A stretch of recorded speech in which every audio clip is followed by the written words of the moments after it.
সুপ্রিয় দর্শকবৃন্দ, আসসালামু আলাইকুম। আশা করি সবাই ভালো আছেন। চাকরি পরীক্ষার প্রস্তুতি বিষয়ক গণিতের আমি যে বিষয়গুলো নিয়ে আলোচনা করে আসছি তারই ধারাবাহিকতায় আজকের ষষ্ঠ লেকচারে, সম্ভবত ষষ্ঠ লেকচার, এখানে সুদ কষা সম্পর্কিত আমরা আরও বেশ কিছু অঙ্ক আমাদের বাকি ছিল। আমরা আজকে বাকি টেকনিকগুলো দেখব। আমি আগে বলেছি আমরা শর্ট টেকনিকে অঙ্কগুলো করতেছি। ঠিক আছে, এই অঙ্কগুলোর ম্যানুয়াল সিস্টেমে যদি আপনি পরীক্ষা করতে যান অনেক সময়ের প্রয়োজন। আপনি অঙ্ক সমাধানের ক্ষেত্রে পরীক্ষার হলের মধ্যে 30 সেকেন্ডের বেশি সময় পাবেন না। সুতরাং এত অল্প সময়ের মধ্যে ম্যানুয়াল সিস্টেম অঙ্কগুলো বড়ভাবে করে আপনি এগুলো সমাধান করতে পারবেন না। এগুলোকে আপনাকে শর্ট টেকনিকেই এগুলোকে মনে রাখতে হবে এবং আপনাকে সমাধান করতে হবে। ঠিক আছে, আমরা আজকে সুদ কষা সম্পর্কিত আরও বেশ কিছু টেকনিক শিখবো, শর্ট টেকনিক। আহ, আপনারা এই অঙ্কগুলো ভালো করে দেখবেন। বিশেষ করে শর্ট টেকনিকের অঙ্কগুলো করার আগে আপনাদের সবচেয়ে যে বিষয়টি মাথায় রাখতে হবে সেটি হচ্ছে, আমি উপরে যে হেডিংটি দিয়েছি এই অঙ্কগুলো খুব ভালোভাবে লক্ষ্য করবেন এবং অঙ্কগুলো কোন অবস্থায় আছে, অথবা অঙ্কের যে প্রশ্নটা থাকে সেই প্রশ্নটার আগে আপনাকে ভালোভাবে বুঝতে হবে এবং বুঝে আমি যে টেকনিকগুলো বলেছি ঠিক ওই টেকনিকে অঙ্কটিকে আপনাকে অ্যাপ্লাই করতে হবে। আরেকটি বিষয় হচ্ছে ওই শর্ট টেকনিকটি অ্যাপ্লাই করতে হবে। আরেকটি বিষয় হচ্ছে যে আহ, আপনাকে অবশ্যই এই অঙ্কগুলো করার সময় আপনি যখন এগুলো প্র্যাকটিস করবেন বাসায়, তখন ওই বিষয়গুলো আর কি, যে আমি উপরে যে হেডিংটি দিয়েছি এটি ভালোভাবে লক্ষ্য করবেন এবং পরীক্ষার মধ্যে আমি যে অঙ্কগুলো এখানে দিয়েছি এই অঙ্কগুলোই পরীক্ষায় আসে। হ্যাঁ, এর বাইরে কিছু অঙ্ক হয়তো থাকতে পারে, তবে বেশিরভাগ ক্ষেত্রে আর কি আপনার 80% অঙ্ক এই বিষয়গুলোর উপরেই থাকে। এই ক্ষেত্রে আপনারা পরীক্ষায় সর্বপ্রথম আগে অঙ্কটি ভালোভাবে দেখবেন এবং আমি যে টেকনিকটি বলেছি ওই টেকনিক অনুযায়ী আপনি সূত্র প্রয়োগ করবেন আর কি। আর এটা খুব বেশি জটিল বিষয় না, আপনি কয়েকবার প্র্যাকটিস করলেই দেখবেন যে এটা আপনার মাথার মধ্যে ঘুরপাক খাচ্ছে। ঠিক আছে, আপনি একটু ভালোভাবে বাসায় প্র্যাকটিস করতে হবে। ঠিক আছে, চলুন আমরা আজকে দেখি বাকি যে শর্টকাট টেকনিকগুলো রয়েছে আমি এগুলো দেখব, আমরা দেখবো আর কি। ঠিক আছে, চলুন দেখি। সুদ আসলের সরল এবং যৌগিক মুনাফা অঙ্কের ক্ষেত্রে আজকে আমরা 15 নং শর্ট টেকনিক দেখব। আমি আগেই বলেছি আপনারা উপরে হিডিংটা ভালো লক্ষ্য করবেন। যখন সুদে মূলে মানে কত গুণ থাকবে, সুদের হার কিংবা সময় উল্লেখ থাকলে এক্ষেত্রে আমরা অঙ্কটাকে কিভাবে সমাধান করব। চলুন দেখে আসি যে প্রশ্নে কিভাবে থাকবে। প্রশ্নে থাকবে হচ্ছে যে শতকরা বার্ষিক কত হার সুদে যে কোনো মূলধন যে কোনো মূলধন 5 বছরে সুদে মূলে দ্বিগুণ হবে। আপনার অঙ্কটা ভালোভাবে লক্ষ্য করবেন। ঠিক আছে, এই লিঙ্কটা দেখবেন এবং অঙ্কটা হচ্ছে এই লেভেলে যদি অঙ্ক থাকে তাহলে আপনি হচ্ছে যে সূত্র প্রয়োগ করবেন সেটা হচ্ছে সুদের হার নির্ণয়ের ক্ষেত্রে সুদে মূল্যে যত গুণ, কত গুণ দেওয়া আছে এখানে, সুদে মূল্যে দ্বিগুণ -1, এরপরে হচ্ছে ডিভাইডেড বাই সময় ইন্টু 100। ঠিক আছে, এটা কিন্তু মাথায় রাখতে হবে, আপনারা বারবার বাসায় প্র্যাকটিস করবেন তাহলে মাথায় থাকবে।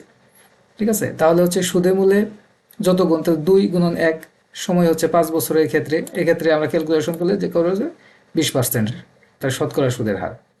এখন যদি সুদের হার দেওয়া থাকলো তাহলে সময় বের করতে হবে, তাহলে সময় গিয়ে এখানে নিলেই হচ্ছে সুদের হারটাকে নিচে চলে নিয়ে আসলে আমরা সময় বের করতে পারবো। ঠিক আছে, আচ্ছা চলুন আমরা আরেকটা অঙ্ক দেখি। এটাই এরকম আর কি ধরনের অঙ্ক থাকতে পারে, নিমেষণ দেওয়াতে সমস্যা হয়েছে এই কারণে। আচ্ছা, বার্ষিক শতকরা 10 টাকা হার সুদে কোনো মূলধন কত বছরে সুদ আসলে দ্বিগুণ হবে। এখন কত বছর চেয়েছে, ঠিক আছে, বছর চাওয়াতে তাহলে হচ্ছে আমরা এখানে সময়টাকে এই সূত্রটাই, কিন্তু এইটাই সময়টা জাস্ট এখানে আসছে, সুদের হারটা গেলে গাণিতিক ক্যালকুলেশনের ক্ষেত্রে আমরা সমাধানের ক্ষেত্রে এটাকে ইন্টারচেঞ্জ করতে পারি, তাই না, এটা আপনারা জানেন। তাহলে হচ্ছে 10 বছর হবে। আশা করি বিষয়টি বুঝতে পেরেছেন। আচ্ছা, আমরা আরও কিছু অঙ্ক দেখি। ঠিক আছে, ওই সুদের মূল্যে দ্বিগুণের ক্ষেত্রে আরও কিভাবে থাকতে পারে দেখেন। এখানে আমি একটা অঙ্ক দিয়েছি, যেমন সরল সুদের হার শতকরা কত টাকা হলে যে কোনো মূলধন 8 বছরের সুদের মূল্যে 3 গুণ হবে। ওই একই টেকনিক, যত গুণ 3 গুণ হলে -1। এত এই অঙ্কগুলো কিন্তু বিভিন্ন সময় পরীক্ষায় এসেছে আর কি। হ্যাঁ, আপনারা এগুলো ভালো করে প্র্যাকটিস করবেন। ঠিক আছে, তাহলে হচ্ছে কত বছর, 25% হইলো, সুদের হার বের করতে বলছে। আমরা আরেকটা অঙ্ক দেখি। ঠিক আছে, এটার ক্ষেত্রেও অ্যানিমেশন একটু প্রবলেম হয়েছে, প্রশ্নটায় আমরা আসি। প্রশ্নটা হচ্ছে 8,888 টাকা বার্ষিক 10% হার সুদে কত বছরে সুদে আসলে 1,776 টাকা। দেখেন এটাকে এটা দিয়ে গুণ করলে, 2 দ্বারা গুণ করলে এটা আসে, তার মানে হচ্ছে সুদে আসলে দ্বিগুণের কথা বলা হয়েছে। তাহলে যত গুণ কত, 2 গুণ। ঠিক আছে, এটা কিন্তু উল্লেখ করে দিছে, এটা দ্বিগুণ করছে এটা, তার মানে এটা যদি 3 গুণ থাকতো তাহলে আপনি এখানে 3 দিতেন। ঠিক আছে, এটা কিন্তু এরকমভাবে উল্লেখ থাকবে। বিষয়টা ভালোভাবে লক্ষ্য করবেন আর কি। তাহলে দ্বিগুণ ওই আগের মতো অঙ্কটা করতে হবে। আশা করি আপনারা এই নিয়মটা বুঝতে পারছেন যে সুদের মূল্যে যত গুণ, সুদের হার কিংবা এগুলো উল্লেখ থাকলে আপনি কিভাবে শর্ট টেকনিকে অঙ্কটা শেষ করবেন। ঠিক আছে, আমরা এখানে আরও বেশ কিছু অঙ্ক দিয়ে দিয়েছি, আপনারা এই অঙ্কগুলো বাসায় প্র্যাকটিস করবেন। এগুলো কিন্তু বিভিন্ন সময়ের ব্যাংকের পরীক্ষায়, বিসিএসএ এবং প্রাইমারি স্কুল, বিভিন্ন ধরনের সরকারি চাকরির পরীক্ষায় এই অঙ্কগুলো এসেছে এবং এই উত্তরগুলো এখানে দিয়ে দিয়েছি। আপনারা গাইডগুলো ঘাটবেন, এর মধ্যে আপনারা আরও অঙ্ক পাবেন এই ধরনের। ওই ওই সমস্ত অঙ্কগুলো আপনারা প্র্যাকটিস করবেন। এখানেও আমরা হচ্ছে ওই সূত্রটা দিয়ে দিয়েছি, আপনারা এই বিষয়টা বাসায় ভালোভাবে লক্ষ্য করবেন। ঠিক আছে, আমরা হচ্ছে নেক্সট টেকনিকে আসি। পরবর্তীতে আমরা হচ্ছে যে টেকনিকটি দেখবো, এটা হচ্ছে সূত্র নং 16, সুদের হার, সময় এবং সুদাসল দেওয়া থাকলে এবং সেখান থেকে আমরা কিভাবে আসল বের করব। ঠিক আছে, আমরা প্রথমে একটা প্রশ্নে আসি, যেমন এটা পরীক্ষার মধ্যে প্রশ্নে কিভাবে থাকবে, যেমন বার্ষিক 10% সরল সুদে কত টাকা 5 বছরে সুদ আসলে 750 টাকা হবে। এই ধরনের অঙ্ক যদি থাকে তাহলে আপনারা হচ্ছে যে শর্ট টেকনিক প্রয়োগ করবেন সেটা হচ্ছে আসল সমান সমান 100 গুণন সুদাসল, 100 যোগ সময় গুণন সুদের হার। এরপরে আপনারা এই সুদাসল 750 এখানে বসাই দিলেন, 5 বছরে 10% হার সুদে। ঠিক আছে, তাহলে ক্যালকুলেশন করলে উত্তর আসে 500 টাকা, আসল হচ্ছে 500 টাকা।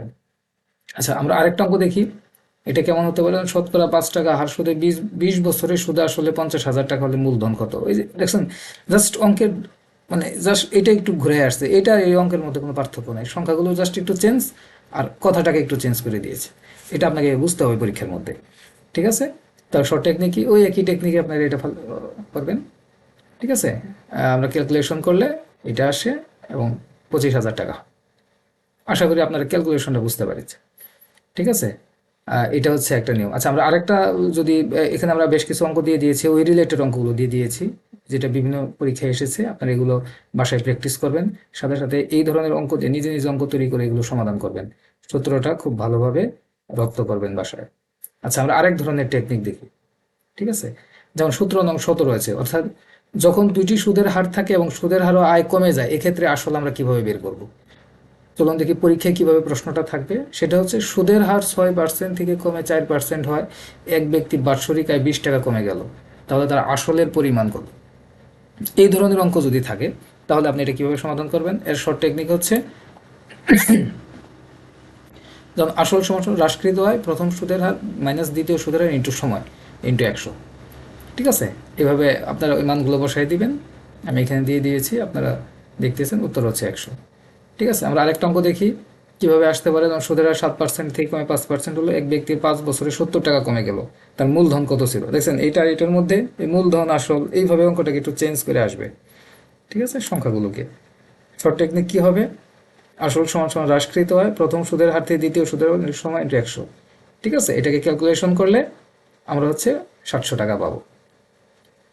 ঠিক আছে, আমরা আশা করি বিষয়গুলো আপনারা বুঝতে পেরেছেন। তাহলে আমাদের প্রথম কাজ হচ্ছে হিডিংটা ভালো করে দেখা এবং যে অঙ্কগুলো আমি দিয়ে দিয়েছি এগুলো বাসায় খুব ভালোভাবে লক্ষ্য করবেন, নিজে নিজে এইরকম রিলেটেড অঙ্ক তৈরি করবেন এবং এগুলোকে সমাধান করবেন এবং এই শর্ট টেকনিকগুলোকে আপনি অ্যাপ্লাই করবেন। ঠিক আছে, আমরা এখানে আরও বেশ কিছু অঙ্ক দিয়ে দিয়েছি ওই রিলেটেড, আপনারা এগুলো বাসায় প্র্যাকটিস করবেন, এগুলো বিভিন্ন সরকারি চাকরি পরীক্ষায় এসেছে। ঠিক আছে, এখন আমি আরেকটা কথা বলি, যেটা যে আমি অঙ্ক তো এখানে অনেকগুলো দেখিয়েছি, আপনারা দেখেছেন। সুদ, সরল সুদ সম্পর্কিত 5 থেকে 6টা টেকনিক আমি আপনাদের হয়তো দেখিয়েছি, এই টেকনিকগুলোর মধ্যেই পরীক্ষায় আসবে। ঠিক আছে, আপনারা যদি সুন্দরভাবে বাসায় বসে অঙ্কগুলো ভালো রপ্ত করতে পারেন, আশা করা যায় এখান থেকে সুদ কষা থেকে এরকম একটি অঙ্ক আপনি পরীক্ষায় কমন পাবেন। যদি দুইটা থাকে, দুইটা ভাগ্য ভালো থাকলে দুইটাই কমন পাবেন। ঠিক আছে, সাধারণত 1-2টা প্রশ্ন খুব কঠিন করে, যেগুলো জটিল আলাদা সিস্টেমের অঙ্কগুলো হয়, এগুলো আর আমি এখন যে অঙ্কগুলো দেখাচ্ছি এগুলো অবশ্যই আপনাকে মাথায় রাখতে হবে কোনো একটা বিসিএস বা সরকারি চাকরি পরীক্ষায় গেলে। ঠিক আছে, যাতে এই অঙ্কগুলো যাতে ভুল না হয়।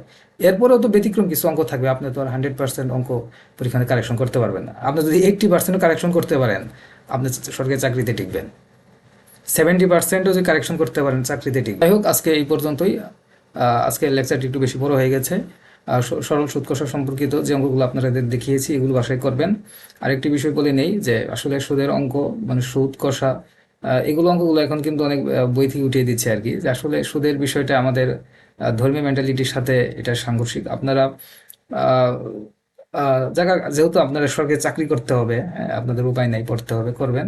তবে বাস্তব জীবনে এই সুদ বা এই বিষয়গুলো হিসাব থেকে জীবনে দূরে রাখবেন আর কি, এটা আমার আপনাদের প্রতি অনুরোধ। ঠিক আছে, ধন্যবাদ সবাইকে আপনারা এতক্ষণ আমার লেকচারটি দেখার জন্য। আমরা পরবর্তীতে অন্য সুদ কষা সম্পর্কিত যে টেকনিকগুলো দেখিয়েছি এগুলো ছাড়া এগুলোই মোটামুটি এখান থেকে পরীক্ষা আসে। আমি যেগুলো দেখিয়েছি এগুলাই হচ্ছে আপনাদের বেসিক বিষয়। এই অঙ্কগুলো তো অবশ্যই দেখে আপনি পরীক্ষায় যাবেন, এগুলো না দেখে তো পরীক্ষায় আপনি যেতে পারবেন না। এগুলো হচ্ছে একটা সাহস আর কি। অর্থাৎ এই অঙ্কগুলোর মধ্যে যদি পরীক্ষায় আসে, আপনি যদি ভুল করেন তাহলে কিন্তু আপনি পরীক্ষায় টিকবেন না। এছাড়াও কিন্তু অনেক জটিল অঙ্ক পরীক্ষায় আসবে, আরো কিছু অঙ্ক আপনি তো 100% অঙ্ক কারেকশন করতে পারবেন না। ঠিক আছে, যাই হোক আর কি, এই অঙ্কগুলো প্র্যাকটিস করেন। আহ, আহ, আর সবাই ভালো থাকবেন, সুস্থ থাকবেন। ভালো রাখার মালিক আল্লাহ তাআলা। ঠিক আছে, অবশ্যই আপনাদের প্রতি দোয়া থাকবে। ধন্যবাদ আমার লেকচারটি শোনার জন্য, আপনাদের সবাইকে ধন্যবাদ। আমরা পরবর্তী অন্য কিছু টেকনিক নিয়ে আপনাদের সাথে আলোচনা করবো আর কি। আজকে এই পর্যন্তই, আল্লাহ হাফেজ।